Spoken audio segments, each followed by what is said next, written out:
নমস্কাৰ এই মুহূৰ্তত আহি পৰিছে ৰাজ্যখনৰ বাবে খণ্ডিয়াৰ কেইবাটাও গুৰুত্বপূৰ্ণ খবৰ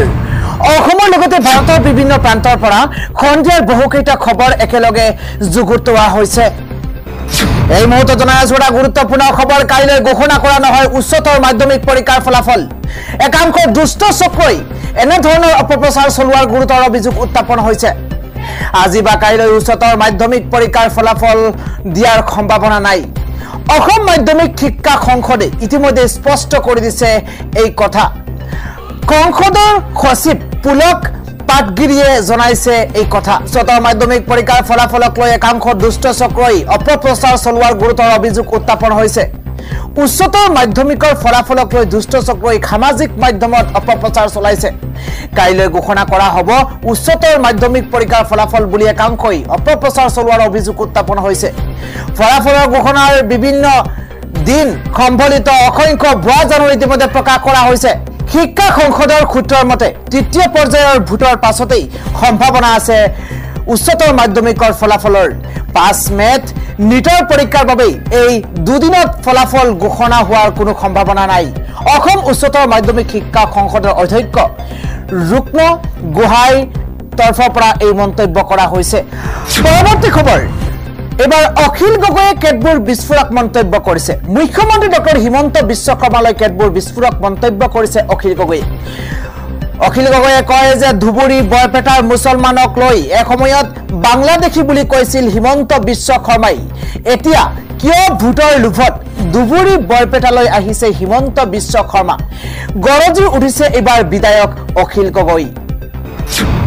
পৰৱৰ্তী খবৰটো হৈছে হিতেই কাই খ্যাত ইউটিউবাৰ তথা অভিনেতা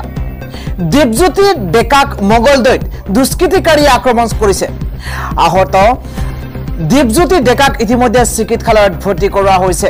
জনপ্ৰিয় ইউটিউবাৰ তথা অভিনেতা দীপজ্যোতি ডেকাক মঙ্গলদৈত দুষ্কৃতিকাৰীয়ে আক্ৰমণ কৰিছে আৰু আহত দীপজ্যোতি ডেকাক ইতিমধ্যে চিকিৎসালয়ত ভৰ্তি কৰোৱা হৈছে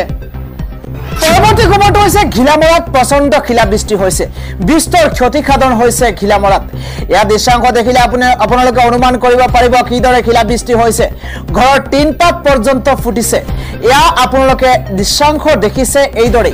প্ৰচণ্ড শিলাবৃষ্টি হৈছে আৰু তাৰ পিছতে ঘৰৰ টিনপাত পৰ্যন্ত ফুটিছে এইদৰে দেখিবলৈ পাইছে আপোনালোকে এইদৰে শিলাবৃষ্টি হৈছে আৰু তাৰ পিছতে শিলাবৃষ্টিৰ ফলত বিস্তৰ ক্ষতিসাধন হৈছে প্ৰবল বৃষ্টিপাতৰ কৰাল গ্ৰাসত আসন্ন হৈছে ঘিলামৰাৰ বিস্তীৰ্ণ অঞ্চল নিশা প্ৰায় 12 বজাৰ পৰা সৃষ্টি হোৱা ভয়াৱহ শিলাবৃষ্টিয়ে ঘিলামৰাস্থিত সোৱণশিৰি ৰাজচক্ৰৰ কেইবাখনো গাঁৱৰ বিস্তীৰ্ণ অঞ্চল ক্ষতিসাধন কৰিছে প্ৰায় এঘণ্টা জুৰি দিয়া শিলাবৃষ্টিয়ে তাণ্ডৱ চলাইছে বৰদৈবাম ঘিলামৰাৰ লগতে দেৱলীগাঁও বিলমুখ আদি পঞ্চায়তৰ শ শ পৰিয়ালৰ ঘৰ ভৰাল গোহালিঘৰৰ টিনপাত পৰ্যন্ত ফুটিছে পৰৱৰ্তী খবৰটো হৈছে কৰ্ণাটকত লোকসভাৰ নিৰ্বাচনৰ প্ৰচাৰ চলাওঁতে ৰাহুল গান্ধী যৌন নিৰ্যাতনৰ অভিযোগত অভিযুক্ত কৰ্ণাটকৰ জেডিএছৰ সাংসদ প্ৰাজ্জল ৰেভান্নাৰ বিৰুদ্ধে আক্ৰমণাত্মক হৈ পৰিছে বৃহস্পতিবাৰে শ্ৰীগুণাত অনুষ্ঠিত কংগ্ৰেছৰ মহাসভাত ৰাহুল গান্ধীয়ে কয় যে প্ৰাজ্জলে কমেও 400 গৰাকী মহিলাক দৰ্শন কৰি সেই ভয়ংকৰ কাণ্ডবোৰৰ ভিডিঅ' কৰি ৰাখিছিল প্ৰাক্তন প্ৰধানমন্ত্ৰী এইচ.ডি. দেৱগৌড়াৰ নাতিৰ বাবে প্ৰচাৰ চলোৱাৰ বাবে ৰাহুলে নৰেন্দ্ৰ মোদীক লক্ষ্য কৰি লৈছে ৰাহুল গান্ধীয়ে কয় যে এজন দৰ্শনকাৰীৰ বাবে প্ৰচাৰ চলোৱাৰ বাবে প্ৰধানমন্ত্ৰীয়ে ৰাজহুৱাভাৱে ক্ষমা খুজিব লাগে যোৱা সপ্তাহত প্ৰাজ্জলৰ যৌন আচৰণৰ 1300 ভিডিঅ'ৰে ভৰা এখন পেন ড্ৰাইভ পোহৰলৈ আহিছিল অভিযোগকাৰী বিজেপি নেতা দেৱৰাজ গৌড়াই দাবী কৰে যে বিগত 5 বছৰ ধৰি হাছানৰ সাংসদগৰাকীয়ে হাজাৰ হাজাৰ মহিলাক দৰ্শন আৰু যৌন নিৰ্যাতন চলাইছিল আৰু ভিডিঅ'সমূহ নিজে ৰেকৰ্ড কৰিছিল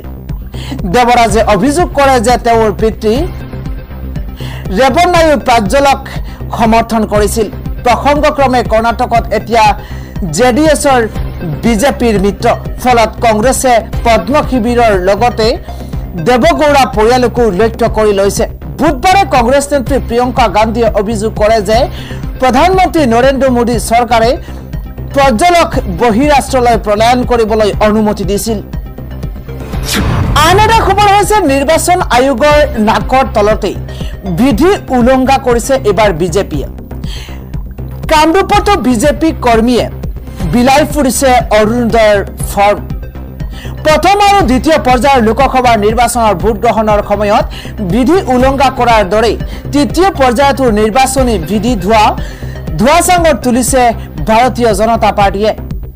আকৌ পোহৰলৈ আহিছে আৰ্থসামাজিক জৰীপৰ নামত নিৰ্বাচনী বিধি উলংঘা কৰি বিজেপি কৰ্মীয়ে ঘৰে ঘৰে হিতাধিকাৰী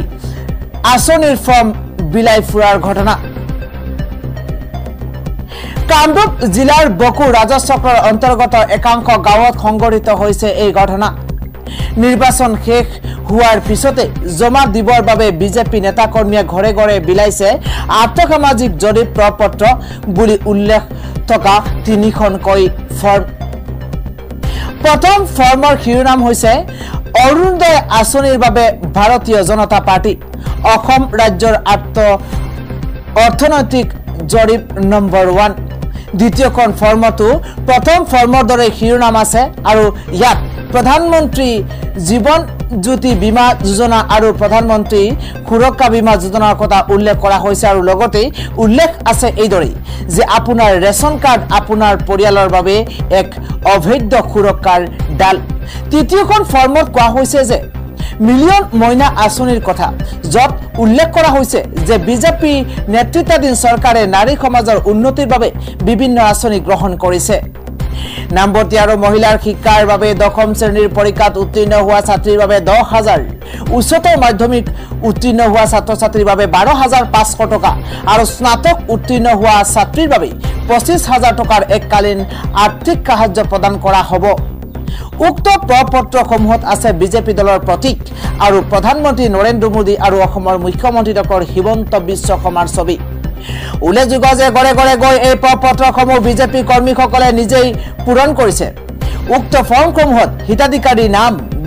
বেংক একাউণ্টৰ সবিশেষ ইত্যাদি পূৰণ কৰা হৈছে।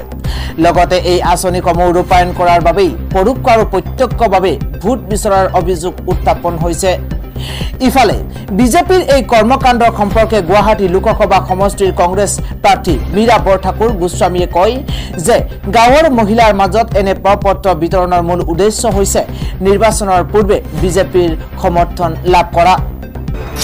পৰৱৰ্তী খবৰ, ইভিএমৰ নিৰ্ভৰযোগ্যতাক লৈ প্ৰশ্ন কৰাৰ বাবে কংগ্ৰেছে দেশৰ ওচৰত ক্ষমা খুজিব লাগে বুলি মন্তব্য কৰিছে প্ৰধানমন্ত্ৰী নৰেন্দ্ৰ মোদীয়ে।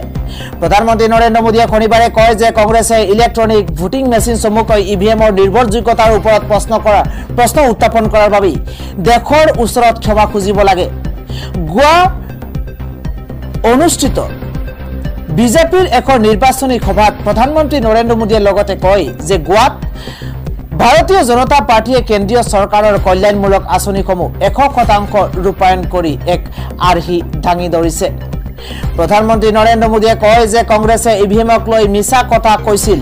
আৰু মানুহক উচতনি দিবলৈ চেষ্টা কৰিছিল যদিও শেহতীয়া ৰায়দানত উচ্চতম ন্যায়ালয়ে ইভিএমৰ কোনো দুখ নাই বুলি কয়। তেওঁ লগতে কয় যে কংগ্ৰেছে নিজৰ স্থিতিৰ বাবে